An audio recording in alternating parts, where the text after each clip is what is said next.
إن الحمد لله نحمده ونستعينه ونستغفره ونعوذ بالله من شرور أنفسنا ومن سيئات أعمالنا من يهده الله فلا مضل له ومن يضلل فلا هادي له وأشهد أن لا إله إلا الله وحده لا شريك له وأشهد أن محمدا عبده ورسوله يا أيها الذين آمنوا اتقوا الله حق تقاته ولا تموتن إلا وأنتم مسلمون يا أيها الناس اتقوا ربكم الذي خلقكم من نفس واحدة وخلق منها زوجها وبث منهما رجالا كثيرا ونساء واتقوا الله الذي تساءلون به والأرحام إن الله كان عليكم رقيبا يا أيها الذين آمنوا اتقوا الله وقولوا قولا سديدا يصلح لكم أعمالكم ويغفر لكم ذنوبكم ومن يطع الله ورسوله فقد فاز فوزا عظيما أما بعد وإن خير الكلام كلام الله وخير الهدي هدي محمد صلى الله عليه وسلم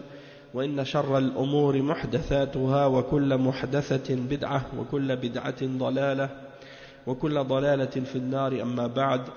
On commence donc maintenant le cours 47 dans la lecture du tafsir de Surat al-Baqarah de Cheikh Salih al-Fawzan hafidhahullah ta'ala, et donc on est arrivé aujourd'hui au verset 116 dans l'explication du Coran, et c'est le verset dans lequel Allah subhanahu wa ta'ala il dit وَقَالُوا اتَّخَذَ اللَّهُ وَلَدًا سُبْحَانَهُ بَلْ لَهُ مَا فِي السَّمَاوَاتِ وَالْأَرْضِ كل له قانتون بديع السماوات والأرض وإذا قضى أمرا فإنما يكون له كن فيكون. Ce qui signifie et ils ont dit Allah s'est attribué un fils ou Allah s'est donné un fils. Gloire à lui, non, pureté à lui, qu'il soit exalté, purifié de ce genre de paroles, de ce genre de mensonges. Non, mais c'est à lui qu'appartient ce qui est dans les cieux et la terre, et c'est à lui que tout obéisse, ou que tous obéissent. Il est le créateur des cieux et de la terre à partir du néant. Lorsqu'il décide d'une chose, il dit seulement soit, et elle est aussitôt. Donc ça, c'est les versets qu'on va lire aujourd'hui, puis après on va voir si on a le temps de continuer avec les versets qui sont à la suite de ça. On va lire les autres. شيخ الفوزان حفظه الله يقول وقوله تعالى وقالوا اتخذ الله ولدا هذا رد على الذين نسبوا الولد إلى الله من اليهود والنصارى والمشركين. فاليهود قالوا عزير ابن الله والنصارى قالوا المسيح ابن الله والمشركون قالوا الملائكة بنات الله وجعلوا الملائكة الذين هم عباد الرحمن إناثا وهذا تنقص عظيم لله سبحانه وتعالى فإن الله لا ينبغي له أن يتخذ ولدا لأن الولد جزء من الوالد فيكون الولد شريكا لله فالله عز وجل لا شريك له لأن الولد شبيه بالوالد والله سبحانه وتعالى لا شبيه له ولا مثيل له ولأن الوالد يحتاج إلى الولد قالوا اتخذ الله ولدا سبحانه هو الغني غني سبحانه وتعالى عن اتخاذ الأولاد فهذا تنقص لله عز وجل. وقولهم وقالوا اتخذ الله ولدا هذا تنقص لله عز وجل الذي ولهذا نزه نفسه وقال سبحانه يعني وسبحان معناه التنزيه لأن هذا تنقص لله والله عز وجل واحد أحد لم يلد ولم يولد ولم يكن له كفوا أحد فنزه نفسه عن ذلك. Donc on va traduire ça. Cheikh il dit que il dit Allah subhanahu wa ta'ala mentionne, il dit et ils ont dit que Allah a pris un fils. Allah s'est donné un fils. Et c'est une réfutation à tous ceux qui ont attribué à Allah subhanahu wa ta'ala un enfant quelconque ou un fils ou une fille ou autre. Parmi les juifs et parmi les chrétiens et parmi les mushrikins. Le cheikh il explique que les juifs ont dit que Uzair était le fils d'Allah. Et ça on le retrouve dans plusieurs parties dans la Bible où les juifs et les chrétiens ils attribuent à Dieu des fils. Dans plusieurs versets, dans plusieurs endroits dans l'Ancien Testament et dans le Nouveau Testament.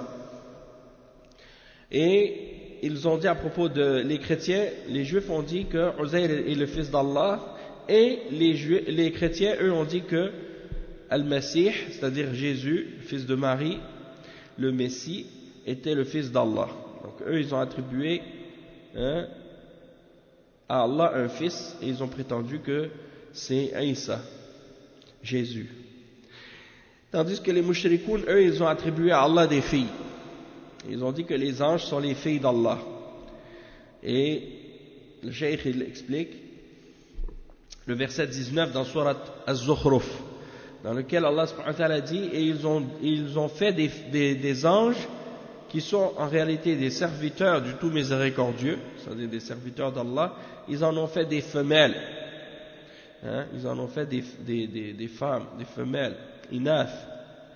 Et le cheikh il dit وَهَذَا تَنَقُّصٌ عَظِيمٌ لِلَّهِ, ça c'est un manque de respect, un manque de respect, une diminution, c'est comme si on diminuait Allah et on le rabaissait en disant ça, parce que Allah subhanahu wa ta'ala, il ne peut pas avoir d'enfant, il ne prend pas d'enfant, et il n'est pas permis de lui attribuer d'enfant, parce que quand on dit que quelqu'un ou quelque chose a un enfant, ça veut dire que c'est une partie de cette chose-là. C'est-à-dire ton enfant, il est une partie de toi. Et Allah subhanahu wa ta'ala, lui, il n'a pas de partenaire. Donc, étant donné qu'il n'a pas de partenaire, eh bien, il ne peut pas avoir d'enfant. Et de même que l'enfant, il ressemble à son père. Il a une ressemblance avec son père. Et Allah subhanahu wa ta'ala, il n'y a rien qui lui ressemble. Donc, il ne peut pas avoir d'enfant parce qu'il n'a pas de semblable. Et de même que le père, il a besoin de son fils. Il a besoin de son fils. Quand tu regardes par exemple les gens par exemple qui ont un commerce ou qui ont un héritage ou qui ont un legs ou quelque chose comme ça, ils ont besoin de leurs enfants pour continuer leur travail après eux, pour prendre en charge les choses après leur mort. Tandis que Allah subhanahu wa ta'ala, lui, il n'a besoin de rien. Il est Al-Ghani. En arabe, Al-Ghani, c'est-à-dire celui qui se suffit à lui-même, qui est riche, qui n'a pas besoin d'autre que lui. Il n'a pas besoin de personne d'autre. Donc Allah subhanahu wa ta'ala, il est Al-Ghani, celui qui n'a besoin de rien d'autre, qui n'a besoin de quoi que ce soit, il n'a pas besoin de quoi que ce soit. Et il se suffit à lui-même, subhanahu wa ta'ala. Donc il n'a pas besoin de fils, il n'a pas besoin de prendre d'enfant. Et donc d'attribuer à Allah subhanahu wa ta'ala un enfant, c'est comme si on le rabaisse, c'est comme si on l'insulte, c'est comme si on le dénigre. Et ils ont dit donc, les juifs et les chrétiens et autres, que Allah s'est attribué un fils, et donc en disant ça ils rabaissent Allah, et c'est pour ça que Allah subhanahu wa ta'ala par la suite il se purifie de ça, et il dit subhanah. Subhana, c'est une parole dont le sens est la purification, le fait de dire non, qu'il soit purifié et exalté de ce genre de choses, qu'il soit purifié de ce mensonge et de ces fausses choses qui lui sont attribuées d'avoir un fils et des choses de ce genre. Allah subhanahu wa ta'ala, il est unique, il est un, il est unique, il n'a pas engendré, il n'a pas été engendré lui-même non plus, et il n'y a rien qui est égal à lui ou comparable à lui. Donc Allah subhanahu wa ta'ala s'est purifié lui-même de ce genre d'attribution et de ce genre de paroles de la part des mushrikines, des juifs et des chrétiens. Il dit ensuite ثم قال بل له ما في السماوات والأرض له ما في السماوات والأرض كلهم مملوكون له فكيف يكون مملوكه ولدا له وشبيها له تعالى الله عن ذلك. Donc le cheikh il dit, Allah subhanahu wa ta'ala dit ensuite, donc il dit subhanah bal lahu ma fi samawati wal ard, qu'il soit purifié. En réalité tout qu'est-ce qui existe dans les cieux et sur la terre lui appartient, c'est à lui. Donc tout ce qui est dans les cieux c'est à lui, tout ce qui est sur la terre c'est à lui. Donc tout ce qui existe est sa propriété. Alors comment sa propriété pourrait-elle être son enfant? Hein? Comment ce qu'il possède pourrait être son enfant ou être son semblable. Hein? Que Allah soit exalté et purifié de ce genre de choses. Et il dit وأيضا له ما في السماوات والأرض معناه أنه غني لا يحتاج إلى ولد وإنما الذي يحتاج إلى الولد هو المخلوق كل له قانتون أي مطيعون فكل من في السماوات والأرض كل من في السماوات ومن في الأرض فإنهم مطيعون لله منقادون لله عز وجل انقياد اضطرار أو انقياد اختيار فالكفار والمشركون والشياطين منقادون لله انقيادا اضطرار لا يخرجون عن تدبيره الحمد لله يهديكم الله ويصلح بالكم نعم انقياد اضطرار أو انقياد اختيار فالكفار والمشركون والشياطين منقادون لله انقياد اضطرار لا الحمد لله يهديكم الله ويصلح بالكم. C'est la période des allergies. Chaque année là, c'est la période. Allah musta'an. Donc, فالكفار والمشركون والشياطين منقادون لله انقياد اضطرار لا يخرجون عن تدبيره لا يخرجون عن تدبيره وعن أمره سبحانه وتعالى لا يخرجون عن قضاء الله وعن قدره بل تجري فيهم أوامره وأقداره ولا يستطيعون التخلص من ذلك فهم قانتون لله يعني خاضعون لله خاضعون لأوامره الكونية وتدابيره القدرية تجري عليهم ولا أحد منهم يستطيع أن يردها وهذا قنوط اضطراري أما المؤمنون فإنهم مطيعون لله طاعة اختيارية لأنهم يمتثلون لأوامر الله سبحانه وتعالى وما دام أن ما في السماوات وما في الأرض من المخلوقات كلهم قانتون له سبحانه فهو ليس بحاجة إلى عبيد. Donc le cheikh il explique que également Allah subhanahu wa ta'ala c'est à lui comme on a dit que tout appartient, ce qui est dans les cieux et sur la terre lui appartient, et la signification de ça c'est que il n'a pas besoin de fils, il se suffit à lui-même, il est riche, il est ghani, et celui qui a besoin d'un enfant c'est la créature et non pas le créateur. Donc tout ce qui existe est obéissant à lui. Kullun lahu qanitun. Qanitun, ça veut dire obéissant. Qanit, ça veut dire obéissant. Donc, kullun, ça veut dire tout. Lahu, c'est-à-dire envers lui ou pour lui. Qanitun est obéissant. Donc, tout pour lui est obéissant, c'est-à-dire tout lui obéit. Tout ce qui est dans les cieux, tout ce qui est sur la terre, tout ce qui existe dans les cieux et sur la terre, ou dans la terre, lui obéissent. Donc ils sont tous obéissants et soumis à Allah subhanahu wa ta'ala. Sauf que, il faut comprendre une chose ici, c'est qu'il y a deux sortes de soumission. Et il y a deux sortes d'obéissance. Il y a l'obéissance qui est volontaire et il y a l'obéissance qui est involontaire. Donc le cheikh il explique que soit que les créatures sont soumises et obéissantes à Allah volontairement ou qu'elles le sont involontairement. Parce qu'il n'y a personne qui sort de son contrôle. Il n'y a personne, il n'y a rien dans l'univers qui sort du contrôle d'Allah. Il n'y a rien qui sort du décret d'Allah subhanahu wa ta'ala et de sa puissance.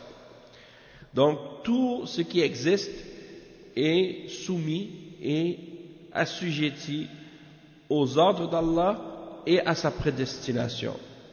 Et personne n'est capable de se sortir ou de se débarrasser de cet ordre et de ces ordres et de cette obéissance et de cette puissance d'Allah subhanahu wa ta'ala. Donc, toutes les créatures qui existent sont obéissantes à Allah subhanahu wa ta'ala et soumises à Allah subhanahu wa ta'ala et soumises à ses ordres dans sa création et à son contrôle dans sa puissance et sa prédestination qui est établie sur eux. Et personne n'est capable de repousser ou de rejeter le contrôle et le pouvoir d'Allah subhanahu wa ta'ala. Et ça, c'est l'obéissance qui est involontaire, c'est-à-dire tu peux pas le contrôler. C'est quelque chose qui t'est imposé, c'est quelque chose qui est obligatoire. Tu peux pas t'en sortir, tu peux pas t'en échapper. Donc, si quelqu'un, par exemple, il te dit non, moi, j'obéis pas à Dieu, je suis pas soumis à Dieu, tu lui dis au contraire, on est tous soumis à Dieu, on est tous obéissants à Dieu, qu'on le veuille ou non.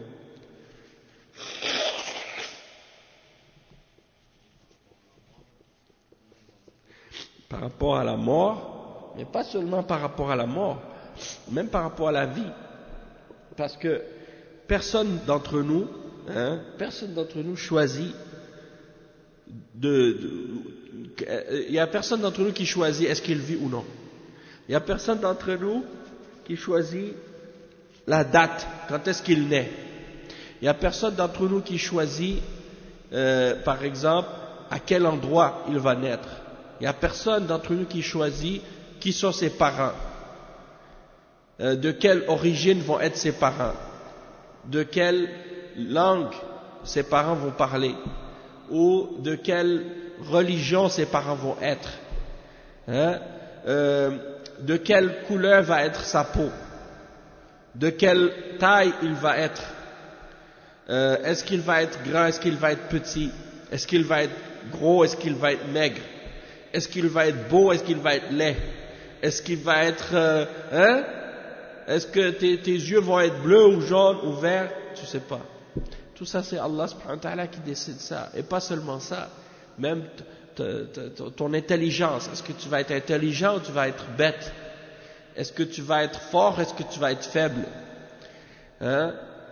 tout ça c'est des choses qui sont prédestinées par Allah subhanahu wa ta'ala. T'as aucun mot là-dedans, t'as aucune décision là-dedans, tout ça c'était des choses auxquelles tu es assujetti, c'est des choses prédestinées pour toi. Et même qu'est-ce qui t'arrive dans ta journée, des fois tu peux même pas contrôler. Tu dis aujourd'hui je vais faire ça, Allah subhanahu wa ta'ala il décide autrement.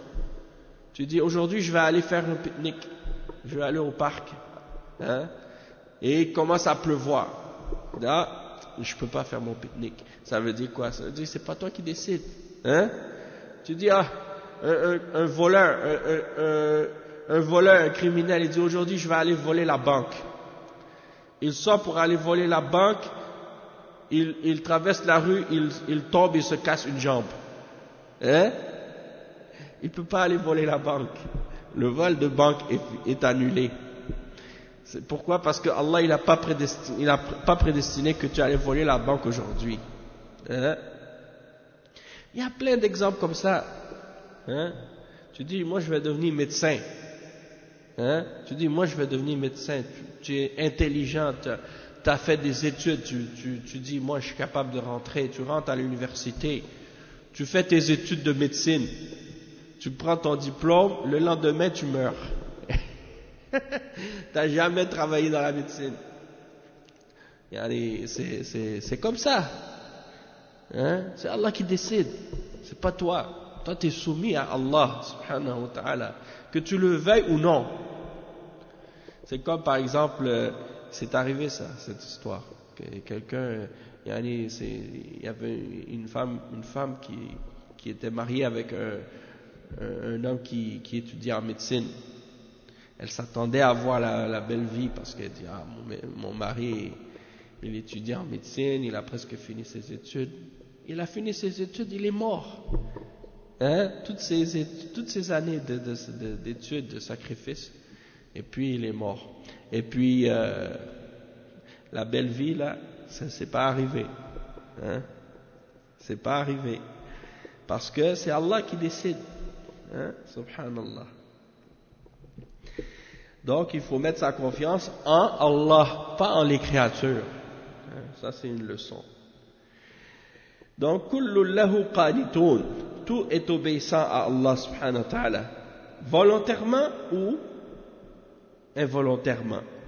Tandis que ça c'est pour les kuffars, c'est involontairement, parce que eux ils veulent pas se soumettre à Allah, ils veulent pas obéir à Allah, ils veulent pas croire en Allah. Donc ils se refusent de se soumettre, ils refusent de se soumettre à leur créateur, celui qui les a mis au monde, qui les a créés, celui qui leur a donné la raison, qui leur a donné l'essence, qui leur a donné tous les moyens d'être capable de chercher la vérité et de la trouver. Ils refusent de se soumettre à lui. Mais malgré ça, ils sont quand même soumis à Allah subhanahu wa ta'ala involontairement. Tandis que les croyants, eux, ce sont eux qui obéissent à Allah d'une obéissance volontaire.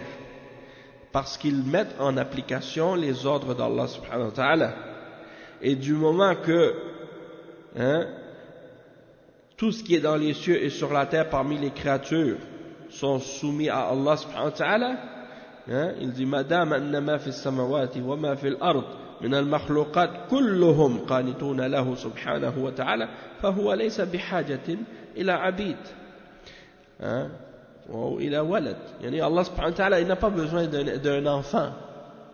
Pourquoi? Parce que tout ce qui est dans les cieux et sur la terre lui appartient et est obéissant pour lui. Donc pourquoi il aurait besoin d'un fils? C'est ça que le cheikh il veut dire ici. Il dit وَبَدِيعُ السَّمَوَاتِ وَالْأَرْضِ أي مبدع السماوات والأرض ومبتدئ خلقهما على غير مثال سبق أوجدهما من العدم سبحانه وتعالى هذا يدل على كمال قدرته سبحانه وتعالى. Donc Allah subhanahu wa ta'ala, c'est l'initiateur, le créateur des cieux et de la terre, celui qui les a créés sans aucun modèle précédent et qui les a créés à partir de rien, à partir du néant. Donc des fois on dit de quelqu'un, on va dire d'une personne, lui c'est un créateur, il a créé des belles choses, il a fait des belles choses. Les êtres humains, ils peuvent fabriquer des choses, ils peuvent créer des choses à partir de quelque chose qui existe déjà et le transformer pour faire quelque chose de nouveau avec. C'est tout ce que les êtres humains sont capables de faire. Mais créer quelque chose à partir de rien, du néant, et d'en faire quelque chose, de faire apparaître de la matière à partir de rien, ça ils ne sont pas capables. C'est seulement Allah subhanahu wa ta'ala qui est capable de faire ça. Et ça c'est parmi les indications de la perfection de la toute-puissance d'Allah subhanahu wa ta'ala. Donc il y en a des kuffars, une fois même je me rappelle, il y en a qui disaient oui mais tu prends par exemple tu prends par exemple une morceau de viande, tu le laisses quelques jours, tu vois apparaître des vers dessus, des choses comme ça. Ça prouve qu'on peut créer à partir de rien. Premièrement, c'est pas toi qui l'as créé, ça c'est Allah subhanahu wa ta'ala. Et deuxièmement, il n'est pas créé à partir de rien. Il y a des mouches qui viennent, des fois elles mettent des œufs dans cette viande, puis quand ils poussent là, après ça sort, ça devient des vers. C'est pas toi qui les as créés ça, les vers. Ils sont pas apparus à partir de rien. Ils sont apparus à partir de quelque chose. Comme qu'est-ce qu'ils appellent je pense que c'est la géogénèse. La géogénèse.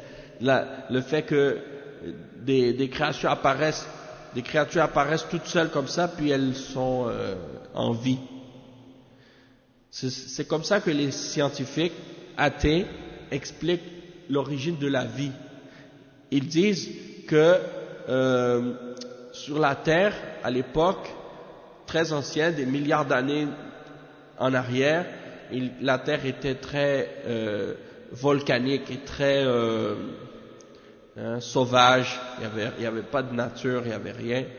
Puis après ça, bon, ça s'est refroidi. Après, il y a les océans qui sont commencés à se former. Puis, qu'est-ce qui est arrivé, c'est que ils disent qu'après certains mélanges se sont faits, puis finalement, ça a créé la première cellule qui est apparue. Première cellule qui est apparue. Puis cette cellule-là, elle a commencé à développer les caractéristiques ou les capacités de se reproduire elle-même, hein, à se dédoubler, puis à devenir de plus en plus complexe, jusqu'à ce que ça devienne une bactérie, première bactérie, une cellule. Après, c'est devenu quelque chose de plus complexe. Et après des milliards d'années, milliards d'années, comme si le fait de rajouter des 0, ça va changer quelque chose. Eh ben, là, il est devenu un poisson. Puis après, le poisson est devenu une grenouille. Hein, est sortie de l'eau. Elle a perdu après avoir rampé pendant 300 milliards d'années, là, elle a décidé d'avoir des pattes, parce que ça devenait trop difficile avec les nageoires, là, de marcher. Donc ses pattes sont sorties tout d'un coup. Il y a des histoires c'est comme si je te dis que le mouchoir que je pose là, après 100 millions d'années, ça va devenir un singe. C'est ce que je veux dire. Le mouchoir là, même si je le laisse là 100 millions d'années, il va rester un mouchoir. Et même, il risque de devenir rien. Il risque de se désintégrer puis de devenir de la poussière. Donc, même les scientifiques eux-mêmes, ils le disent. La nature tend vers le désordre, elle tend pas vers l'ordre.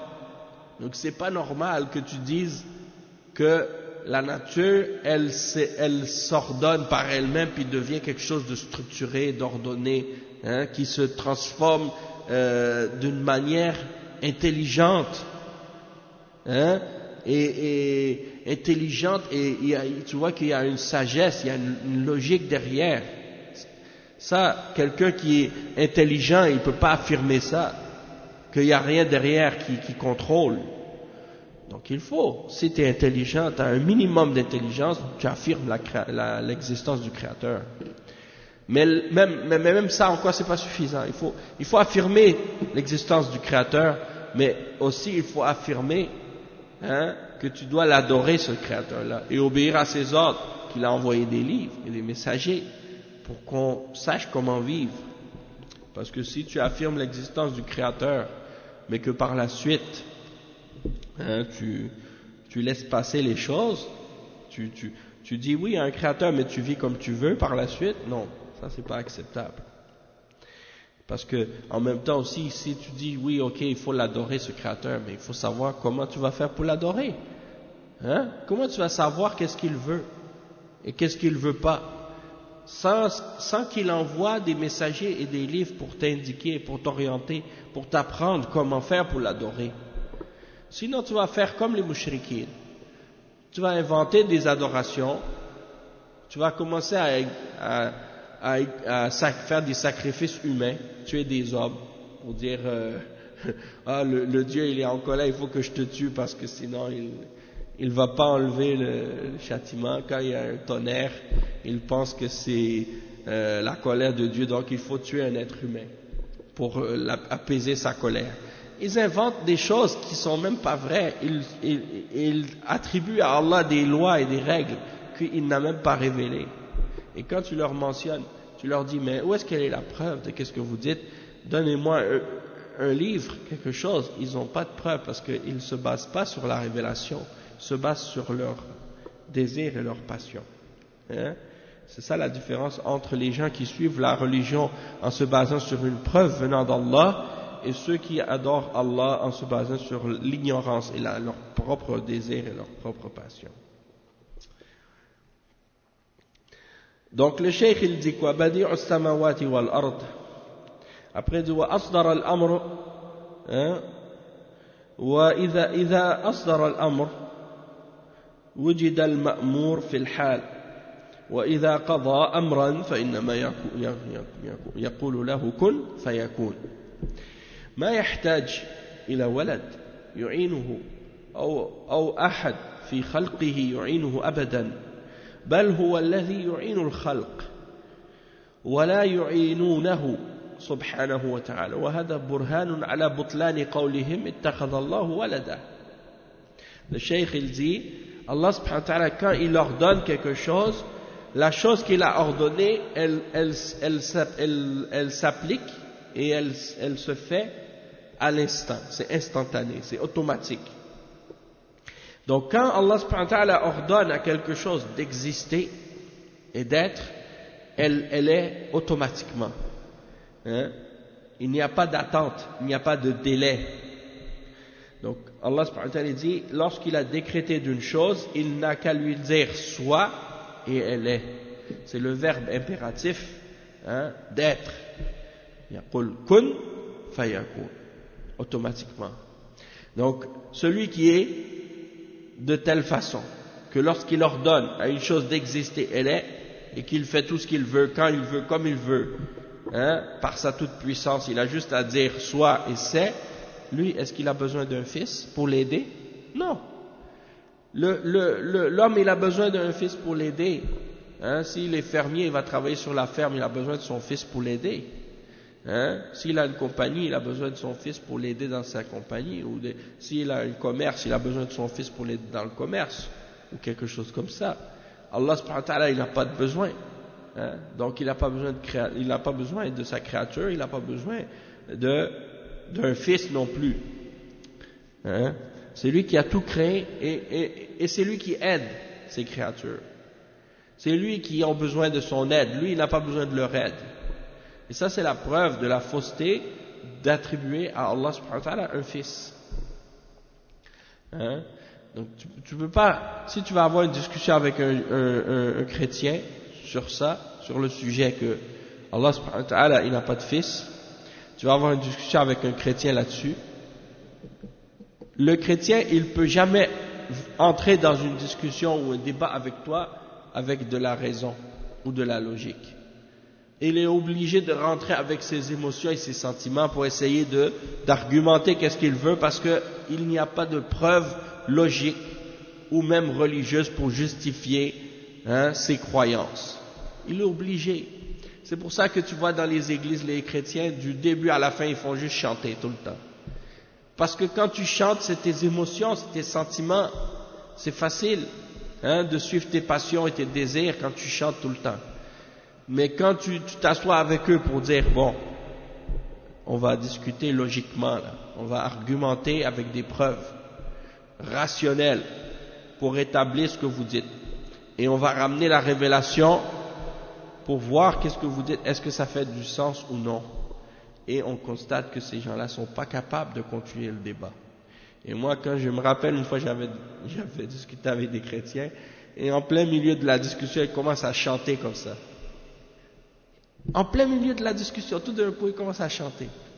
Il y en a un, une fois, encore pire, il a commencé à parler en une autre langue, mais comme si une langue qui n'est pas une vraie langue, c'est comme, il marmonnait des choses. Et puis, il était comme un peu dans une transe, là, je sais pas quoi. Et là, les autres chrétiens avec lui qui le tenaient, ils disent, ah non, il est pris par le Saint-Esprit, il parle en langue. J'ai dit, ça c'est pas une langue, ça. Ça c'est le shaitan qui est tombé sur lui, c'est pas le Saint-Esprit. Franchement. Mais c'est des gens naïfs comme ça. Hein? Allah al-Musta'an. Il dit, le cheikh il dit, ta'ala Allahu an dhalik. Donc, qawluhum, ittakhadha Allahu waladan, ta'ala Allahu an dhalik. فهذه براهين قاطعة ذكرها الله في هذه الآيات تبطل قول اليهود والنصارى والمشركين اتخذ الله ولدا فالله عز وجل لم يلد ولم يولد ولم يكن له كفوا أحد لم يتخذ ولدا ولم يكن له شريك في الملك سبحانه وتعالى بل كل مخلوقات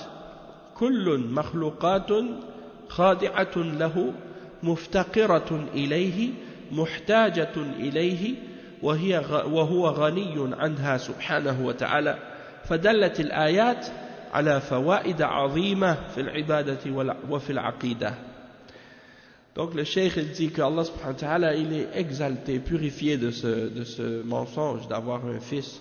Et ça c'est des preuves tranchantes et claires que Allah a mentionnées dans les versets pour détruire la parole des juifs et des chrétiens et des mouchriquines qui prétendent que Allah a pris un fils. Allah Azza wa Jal il dit il n'a pas engendré, il n'a pas été engendré, c'est-à-dire il n'a pas d'enfant, il n'a pas été l'enfant de quelqu'un non plus. Et il n'y a rien qui lui est égal. C'est-à-dire qu'il n'a pas pris de fils, et il n'a pas de partenaire ou d'associé dans sa création, dans son royaume. Tout ce qui existe parmi les créatures sont toutes soumises à lui et ont toutes un besoin de lui, Allah subhanahu wa ta'ala, et lui par contre il est ghani, il se suffit à lui-même, il n'a pas besoin de personne, il n'a pas besoin de rien. Et ça c'est la preuve, donc les versets, ces versets-là sont des preuves, des grandes preuves au sujet de l'adoration et au sujet de la croyance. Et le cheikh il dit fil ibadati أن المصلي يجب عليه أن يتجه إلى الجهة التي أمره الله أن يتجه إليها وهي الكعبة ولا يتعرض على الله سبحانه وتعالى فما دام أنه يتمكن من التوجه إلى الكعبة فإنه يجب عليه أن يتوجه إليها في صلاته لقوله تعالى ومن حيث خرجت فول وجهك شطر المسجد الحرام وحيث ما كنتم فولوا وجوهكم شطره فإذا كان يرى الكعبة أو يعرف الجهة التي فيها الكعبة فيجب عليه أن يتجه إليها في الفريضة وإذا كان لا يرى الكعبة وهو بعيد عنها فإنه يصلي إلى الجهة التي فيها الكعبة قال صلى الله عليه وسلم ما بين المشرق والمغرب قبلة. Donc le cheikh il dit que dans l'adoration le musulman qui fait la salat, il est obligatoire pour lui de se tourner vers la direction que Allah lui a ordonné de prendre pour faire sa prière, c'est la Kaaba. Et donc il ne doit pas s'objecter à Allah subhanahu wa ta'ala dans son ordre tant qu'il a la capacité de se tourner vers la Kaaba, donc il doit le faire. Ça c'est obligatoire dans sa prière, puisque dans le verset 150 dans Surat Al-Baqarah Allah subhanahu wa ta'ala il dit ça, il ordonne ça. Et hier on a lu le verset qui parlait de la Qibla, on a parlé de ça un peu, ou bien hier ou avant-hier plutôt. Et le cheikh il a cité ici le verset 150 dans lequel Allah subhanahu wa ta'ala il dit et d'où que tu sors tourne ton visage vers la mosquée sacrée, où que vous soyez tournez-y vos visages, où que vous soyez tournez-y vos visages. Donc si tu vois la Kaaba, tu te tournes vers la Kaaba, c'est obligatoire que tu le fasses durant la prière obligatoire. Et on a vu que dans la prière surérogatoire, la prière qui est pas obligatoire, si tu es sur le dos d'une monture et que tu te diriges vers une direction autre que la Qibla, tu peux prier dans la direction dans laquelle la monture se dirige, même si c'est pas la Kaaba, parce que ça c'est une situation qui est particulière. Donc dans les prières surérogatoires, ça c'est permis. Lorsque tu es en voyage, tu es sur une monture ou sur un moyen de transport que tu utilises, si tu veux faire des nawafil, tu peux les faire même si tu n'es pas en direction de la Kaaba. Tandis que les prières obligatoires, ça c'est différent, c'est obligatoire de se tourner vers la Kaaba, vers la Qibla. Donc si tu la vois, tu te tournes vers elle, et si tu ne la vois pas parce qu'elle est loin, eh bien tu te tournes dans sa direction. Tu te tournes dans sa direction. Et le prophète sallallahu alayhi wa sallam a dit entre l'Orient et l'Occident, ou entre l'Est et l'Ouest, il y a la Qibla. Entre l'Est et l'Ouest, il y a la Qibla. Et donc, ça c'est pour ces versets-là. Les versets qui suivent, c'est les versets 118 à 120. Le cheikh dit, قال الله سبحانه وتعالى وقال الذين لا يعلمون لولا يكلمنا الله أو تأتينا آية كذلك قال الذين من قبلهم مثل قولهم تشابهت قلوبهم قد بينا الآيات لقوم يوقنون إنا أرسلناك بالحق بشيرا ونذيرا ولا تسأل عن أصحاب الجحيم ولن ترضى عنك اليهود ولا النصارى حتى تتبع ملتهم قل إن هدى الله هو الهدى ولئن اتبعت أهواءهم بعد الذي جاءك من العلم ما لك من الله من ولي ولا نصير. On va lire la signification de ces versets. Les versets 118, 119 et 120. C'est les trois versets qu'on a lus aujourd'hui.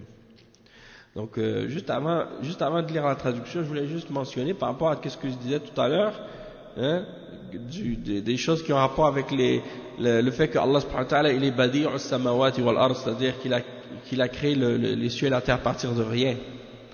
Et donc, je mentionnais les kuffars et leur théorie, comment ils expliquent que la vie est apparue d'une cellule dans l'océan. C'est qui l'a créé cette cellule? Elle est apparue toute seule? Hein? Elle est apparue toute seule. Donc si c'était possible à cette époque-là que des choses apparaissent comme ça à partir de rien, hein, puis qu'ils se mettent à vivre comme ça, pourquoi des choses nouvelles vont pas apparaître comme ça, hein, à partir de rien, aujourd'hui encore, hein? Et donc en même temps c'est pour dire, ça c'est pour des choses, on parle pas de la matière, on parle de la vie, c'est-à-dire que pour de la matière qui est inerte, de passer de l'état de inerte à l'état de vivante. Hein? Juste d'expliquer ça, c'est déjà un problème grave, hein?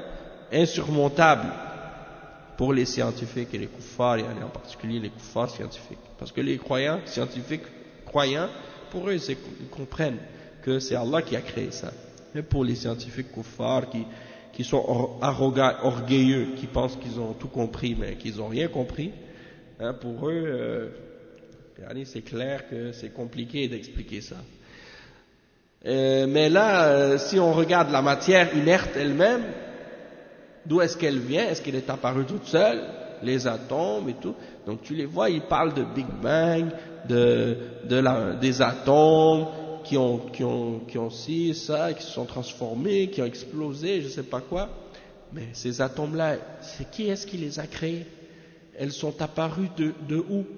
Et en même temps, si elles ont explosé, c'est qui est-ce qui les a fait exploser? Est-ce qu'une explosion, ça se produit toute seule? Hein?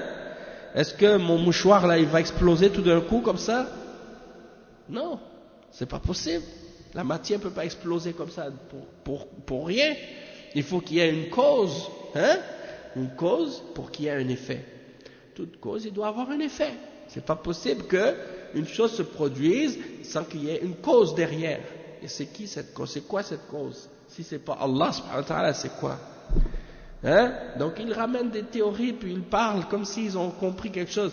Et là, quand tu les écoutes parler, tu attends qu'ils te donnent une explication à la fin qui fait du sens, mais finalement, même à la fin du raisonnement, mais tu dis oui, mais ça fait pas de sens, qu'est-ce que tu dis? Hein? C'est comme celui qui disait par exemple, en fait, les êtres humains, la vie sur Terre, c'est parce qu'en fait, c'est des cellules qui sont tombées qui sont venues d'une autre planète, ils sont tombées sur la Terre, puis c'est pour ça qu'il y a de la vie sur la Terre. C'est comme si ça répondait à la question. La vie qui était sur l'autre planète, c'est qui est-ce qui l'a créée? C'est la même chose. Elle est où? Oui, c'est ça. Donc peu importe ce que tu racontes.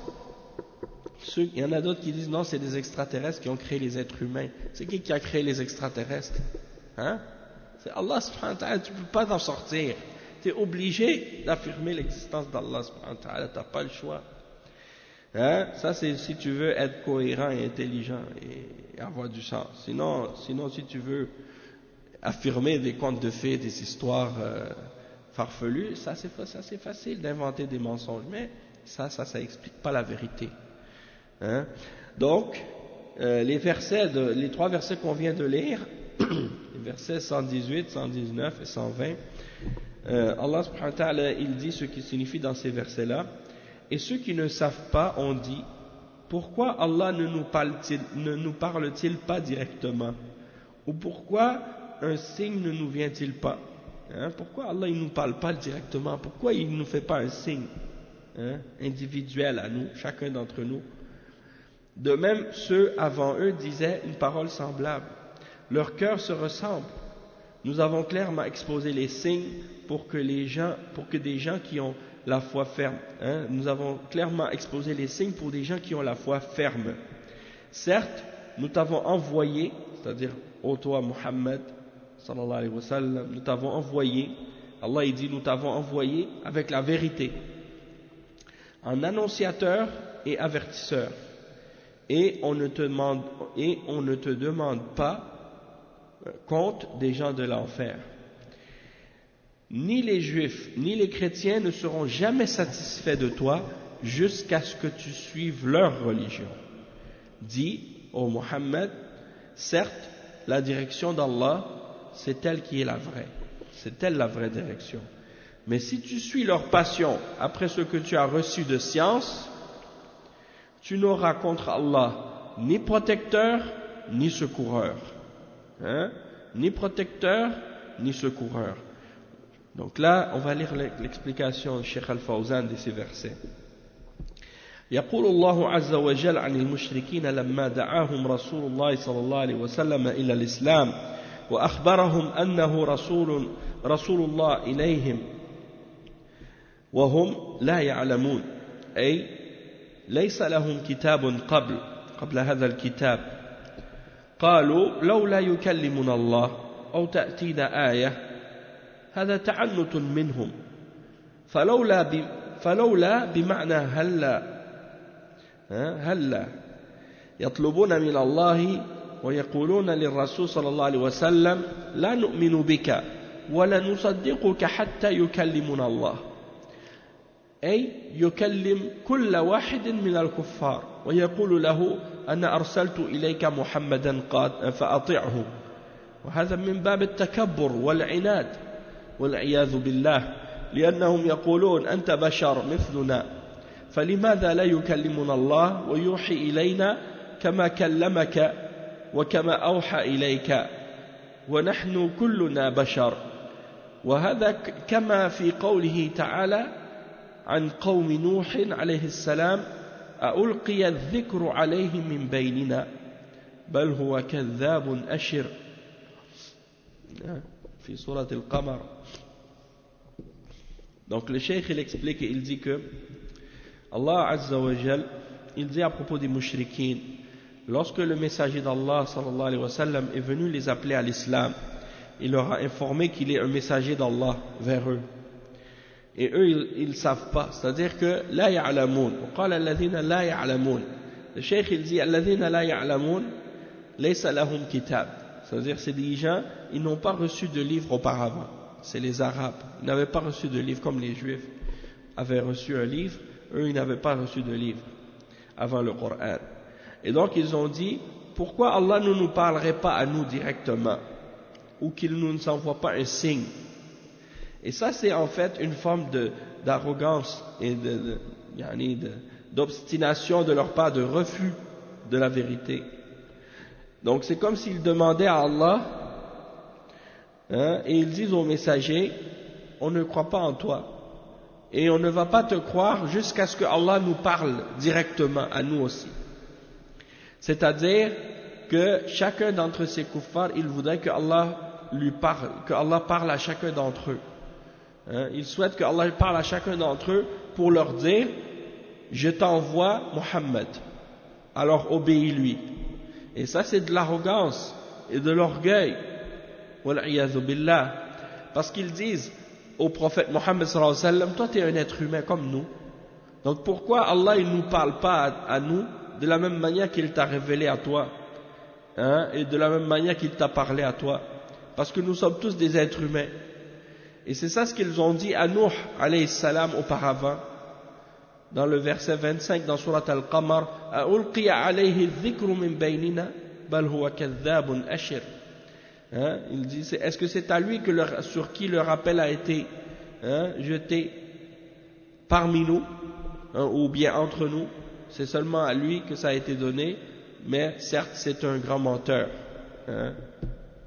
Il le traite de menteur. Dans Surat Al-Qamar,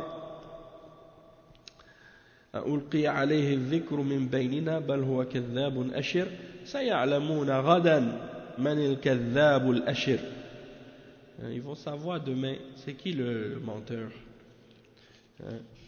C'est le verset 25 qui signifie, est-ce que le message a été envoyé à lui à l'exception de nous tous? C'est plutôt un grand menteur plein de présomption et d'orgueil. Demain ils sauront qui est le grand menteur plein de présomption et d'orgueil. Et il dit ومشركو قريش قالوا في حق محمد صلى الله عليه وسلم مثل ما قال قوم نوح عليه السلام سواء أأنزل عليه الذكر من بيننا بل هم في شك من ذكري بل لما يذوقوا عذاب في سورة الصاد. وكذلك قال الله سبحانه وتعالى وإذا جاءتهم آية قالوا لن نؤمن حتى نؤتى مثل ما أوتي رسل الله وإذا جاءتهم آية قالوا لن نؤمن حتى نؤتى مثل ما أوتي رسل الله. هذا من باب العناد والمكابرة. والرسالة لا تحصل لكل أحد وإنما الرسالة اصطفاء واختيار من الله جل وعلا لمن يصلح لها. ولهذا قال الله أعلم حيث يجعل رسالته. الله يصطفي من الملائكة رسلا ومن الناس إن الله سميع بصير. فالرسالة إنما هي اصطفاء واختيار من الله يختار لها من يصلح من البشر وهو أعلم سبحانه بما يصلح لها. يكلمنا الله أو تأتينا آية كأن الرسالة لم يأتيهم بمعجزات كأن الرسول لم يؤتيهم بمعجزات مع أن الرسول صلى الله عليه وسلم أتاهم بمعجزة العظمى التي لم يأتي بها نبي قبله وهو القرآن العظيم وهو المعجزة الكبرى المعجزة الخالدة. فإنه كان قبل البعثة كان معروفا عند الناس أنه أمي لا يقرأ ولا يكتب ولم يتعلم. فلما بعثه الله سبحانه وتعالى جاء بهذا القرآن العظيم الذي أعجز البلغاء والفصحاء والذي اشتمل على أخبار الأولين والآخرين والذي اشتمل على أحكام عظيمة وحكم بالغة. هل هذا من كلام بشر؟ هل هذا من كلام بشر ما تعلم ولا قرأ؟ فكيف جاء بهذا القرآن إلا أنه من عند الله سبحانه وتعالى. قل لو شاء الله ما تلوته عليكم ولا أدراكم به فقد لبثت فيكم عمرا من قبله أفلا تعقلون. Donc le cheikh il dit les kuffars ils souhaiteraient donc tous avoir leur propre révélation. Et les mouchriquins de Quraysh ils ont dit au prophète Mohammed sallallahu alayhi wa sallam la même chose que ce que les mouchriquins à l'époque de Nuh ont dit à Nuh.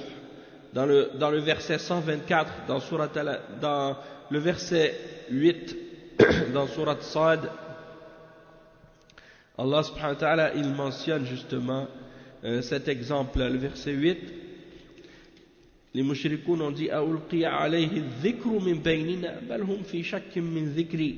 Quoi, c'est sur lui parmi nous qu'on a fait descendre le rappel, le Coran. Plutôt ils sont dans le doute de son message, ou plutôt n'ont-ils pas encore goûté à mon châtiment.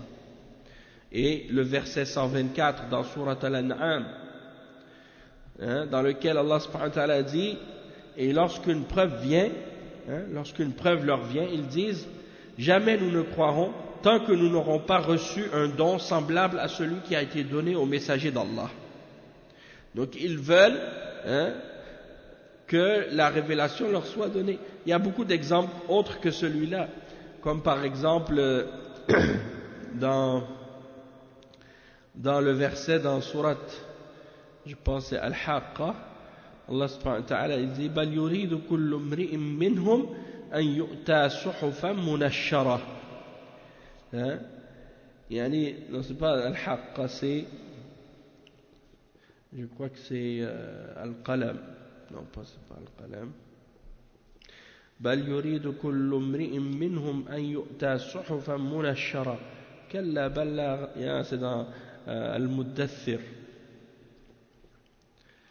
Oui, c'est ça. C'est le verset 52 dans Surat Al-Muddathir, dans lequel Allah subhanahu wa ta'ala dit chacun d'entre eux voudrait qu'on lui apporte des feuilles tout étalées. Chacun d'entre eux voudrait qu'on lui donne une révélation à lui aussi. Et il y en a d'autres versets comme ça aussi dans le Coran, beaucoup.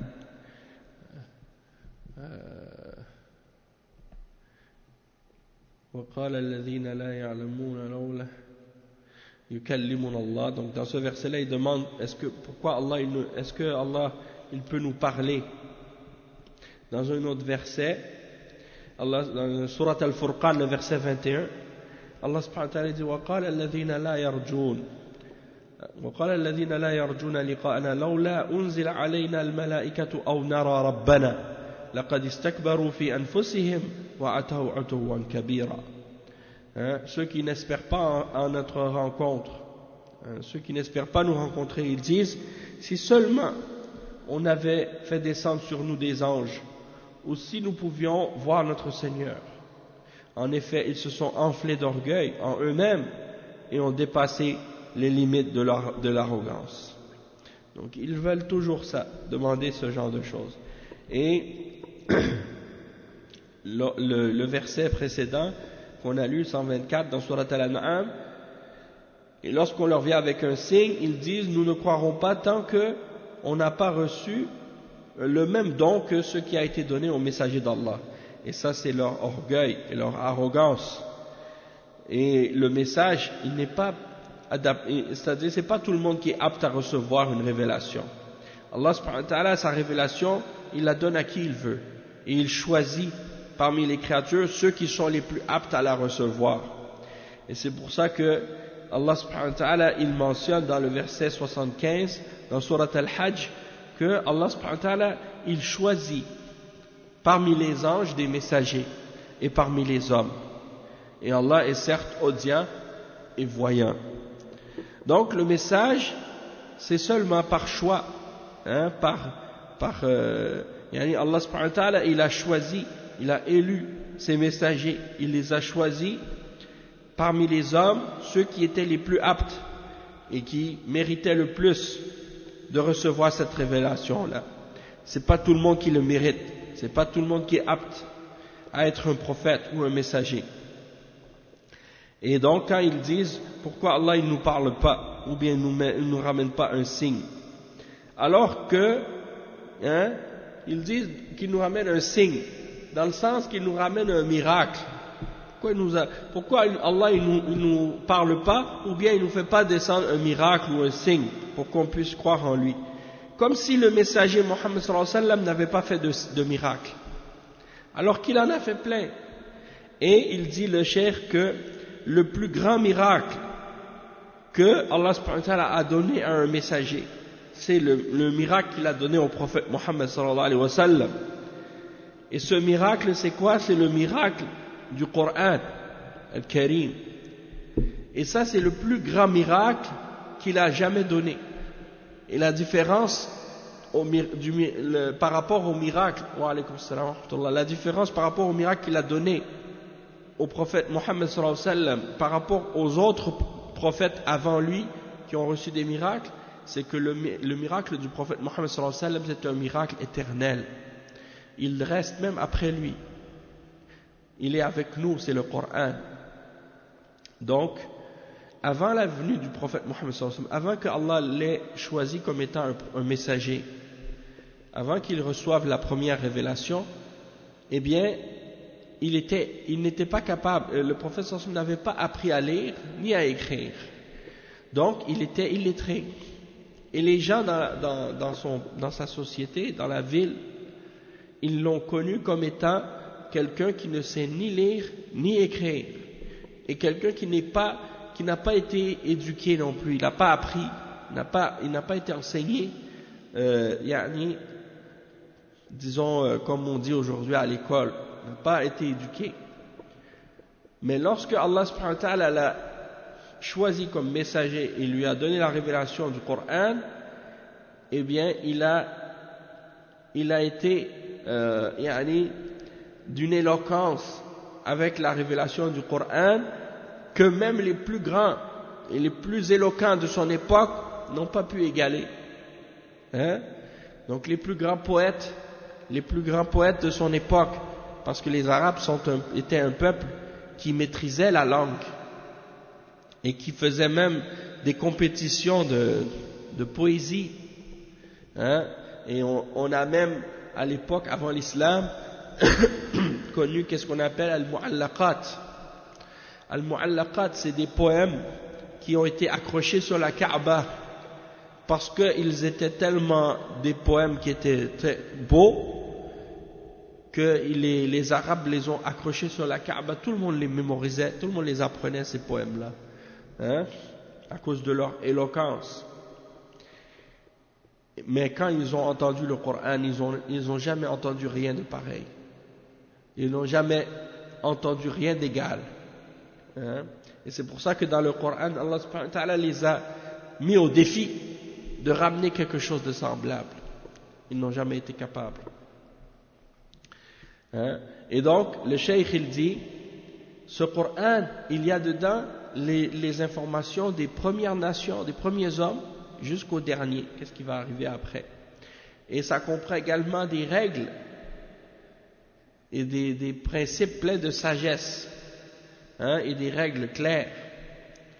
Ça, est-ce que ça peut provenir d'un être humain qui n'a pas été enseigné, qui n'a pas reçu d'éducation, ou est-ce qu'il a appris toutes ces choses-là, alors qu'il ne les a pas étudiées, il ne savait ni lire ni écrire? Comment il a fait pour parler de tous ces sujets-là? Comment il a ramené ce Coran, excepté que ça vient d'Allah? C'est pas possible. Et donc, Yunus alayhi salam, dans surat Yunus, le verset 16, Allah subhanahu wa ta'ala dit: قُلْ لَوْ شَاءَ اللَّهُ مَا تَلَوْتُهُ عَلَيْكُمْ وَلَا أَدْرَاكُمْ بِهِ فَقَدْ لَبِثْتُ فِيكُمْ عُمُرًا مِنْ قَبْلِهِ أَفَلَا تَعْقِلُونَ. Donc dans surat Yunus, le verset 16, Allah subhanahu wa ta'ala, il mentionne justement dans ce verset les preuves pour les mushrikins. Allah subhanahu wa ta'ala dit: dis ô Muhammad, si Allah avait voulu, je ne vous l'aurais pas récité, et il ne l'aurait pas non plus, il ne vous l'aurait pas non plus fait connaître. Je suis resté avant cela, c'est-à-dire avant la révélation, tout un âge parmi vous. Tout un âge parmi vous. Ne raisonnez-vous donc pas? C'est-à-dire, est-ce que vous n'allez pas réfléchir? J'étais là pendant 40 ans, il est resté à Mecca, il n'avait pas de révélation. Il n'a jamais appris à lire, il n'a jamais appris à écrire, il n'a jamais étudié ces choses-là. Puis du jour au lendemain, il commence à réciter des versets et il parle des choses qu'il n'a jamais entendues, qu'il n'a jamais apprises à quelque part. Donc comment il peut parler de ça du jour au lendemain? Donc, le cheikh il dit: ثم قال عز وجل كذلك قال الذين من قبلهم مثل قولهم تشابهت قلوبهم. C'est ainsi que ceux qui étaient avant eux ont dit, leur parole est semblable. يعني هم اليهود والنصارى قالوا لرسلهم مثل ما قال المشركون لمحمد صلى الله عليه وسلم. ما يقال لك إلا ما قد قيل للرسل من قبلك. Donc, Allah subhanahu wa ta'ala, il dit, les juifs et les chrétiens, ils ont dit à leurs messagers à leur époque la même chose que ce que les mushrikoun ont dit au prophète Muhammad sallallahu alayhi wa sallam.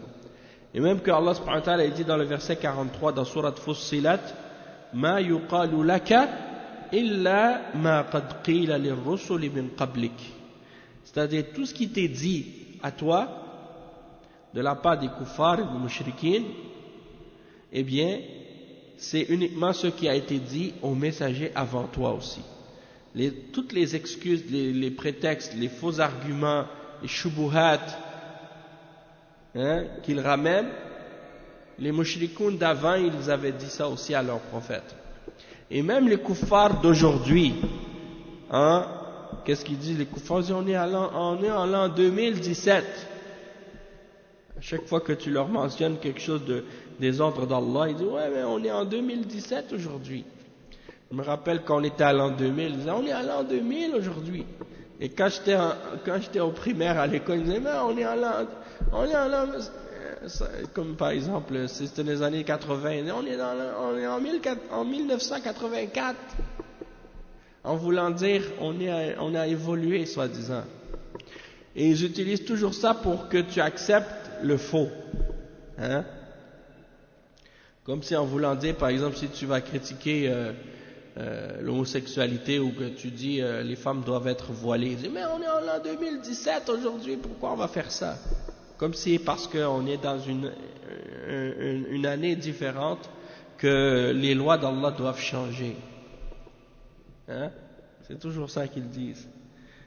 Mais les gens, même à l'époque, ils disaient ça, des arguments comme ça. Ça, c'est des histoires anciennes. In hada illa asatirul awwalin.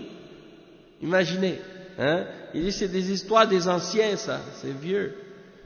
À l'époque du prophète Mohammed sallallahu alayhi wa sallam, il disait ça, et Allah subhanahu wa ta'ala leur disait à l'époque du prophète que les prophètes d'avant, les kuffars, ils leur disaient ça à leurs prophètes aussi.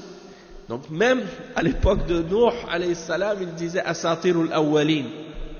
Alors c'est pas nouveau asatirul awwalin. Wadi, tu peux aider là ça peut-être. Ah ok, parfait, khair inshallah.